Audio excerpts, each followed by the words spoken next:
Hey everyone, welcome to my channel. Today I'll be repairing a PC power supply which I received from a client.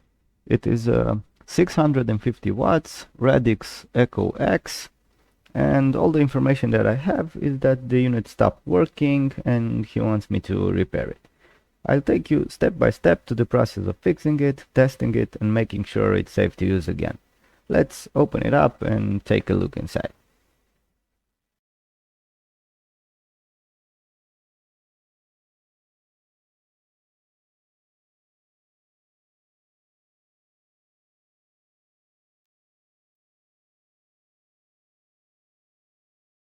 Let's zoom in a little bit so we can see better.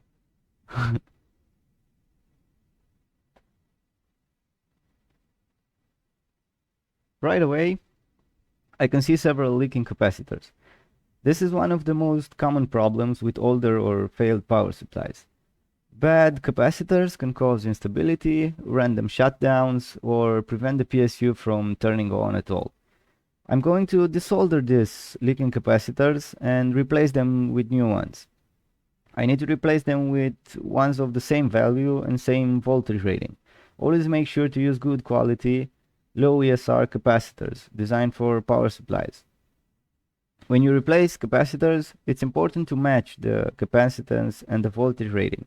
I will have to remove the board from the casing so we can take a better look at it and desolder the capacitors.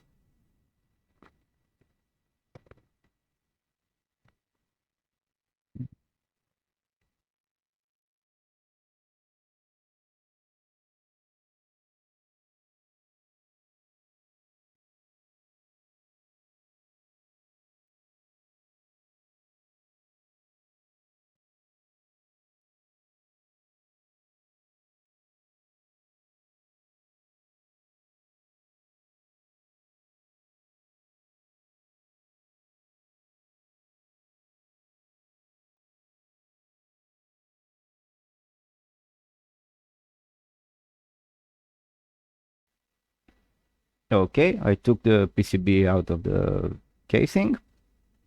I had to desolder these two wires. They went to the power switch. Now I can take a better look at the capacitors. I will need to note their values, voltage rating and microfarads, and I'll have to look if I have them on stock. Alright, I found all the capacitors that I need, all the values that I have to replace from the PCB. I only have a little problem here, the 2200 microfarads one. It's a little bit bigger in size than the ones on the board. I hope they will fit in here. I can see it clearly because of the cables. I will now remove the caps and we'll see then where there's more space here.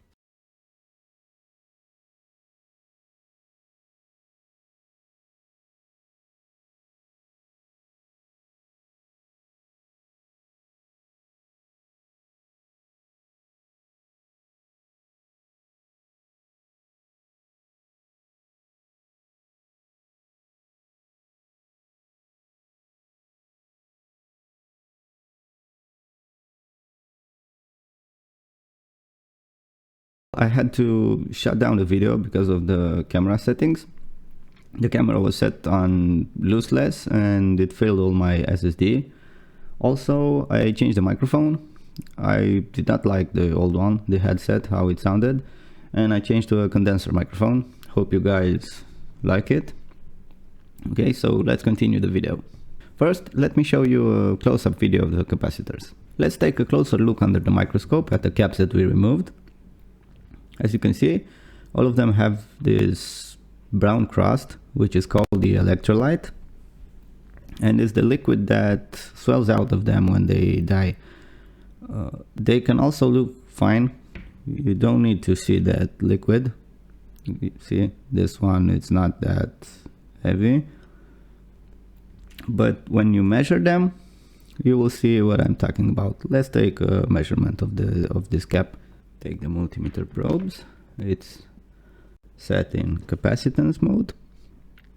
Put the black probe on the black line on the cap and the red probe on the next leg, and we can see 0.36 millifarads. We should have, as you can see, written on the cap, 1000 microfarads.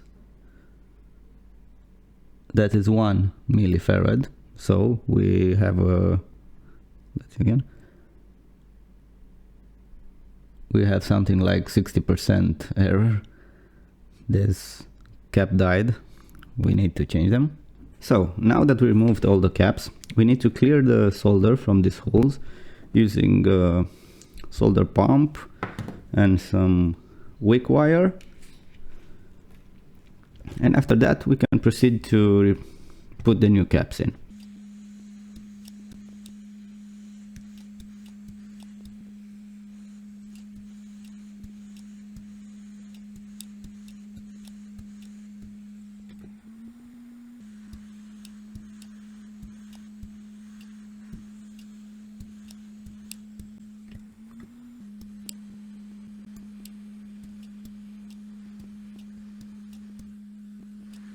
Now that we cleared the holes of solder, we can start and put in the new capacitors. Let's get back on the microscope and see the process. Let's put in the new capacitors. Take a look at the PCB. The ground side is marked with this white painting, and this is the plus.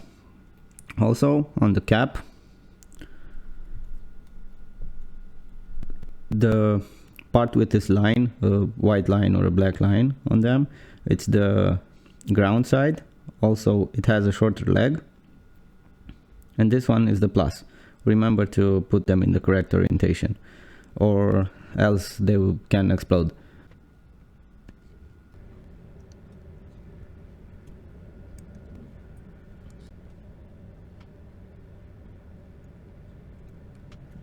Okay, all the caps are in position. Now let's just solder them and cut their legs afterwards.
I've soldered all the caps. I will now clean the board using alcohol. I don't want the flux to stay on the PCB. It can corrode the traces.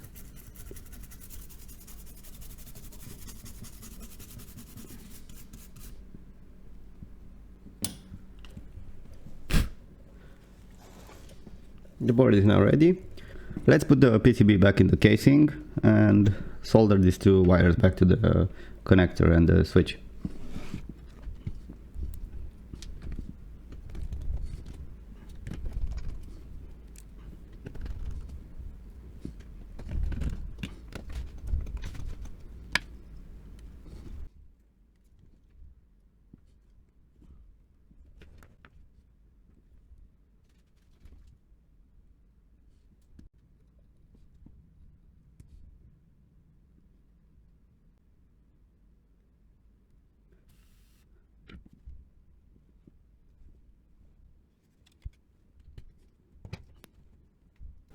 The PCB is back in the casing and everything connected. Let's plug the mains voltage.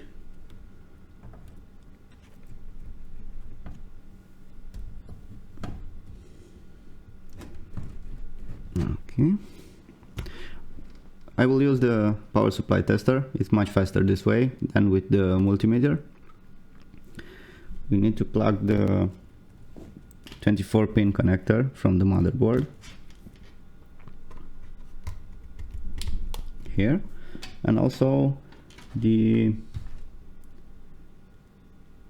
one, the 8-pin connector, which goes to the CPU. Let's plug it here.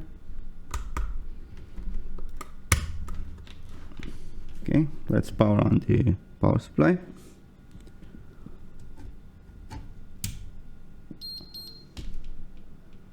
Everything works okay.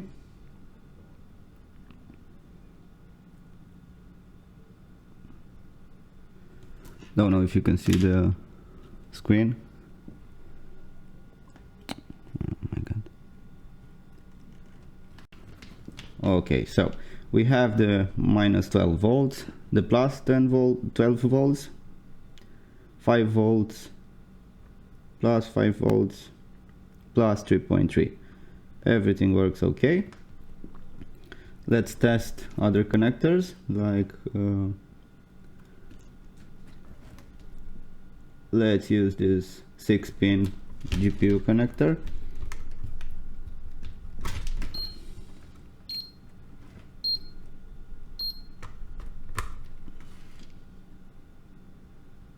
Everything is okay. We have another one here. Let's take this also.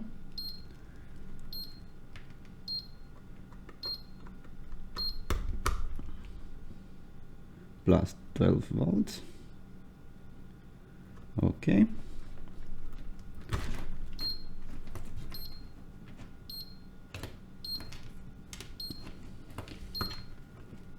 We can also test these Molex connectors on this side.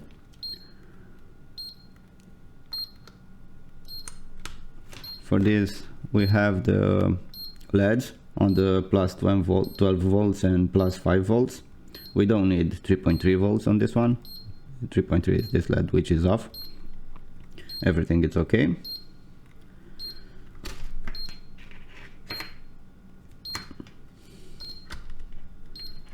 Same here. Same here. We have a port for the SATA slot here. Let's test this also.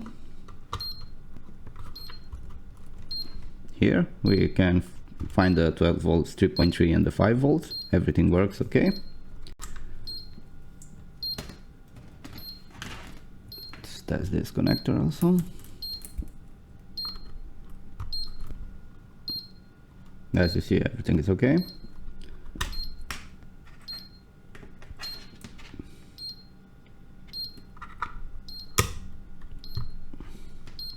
Everything okay.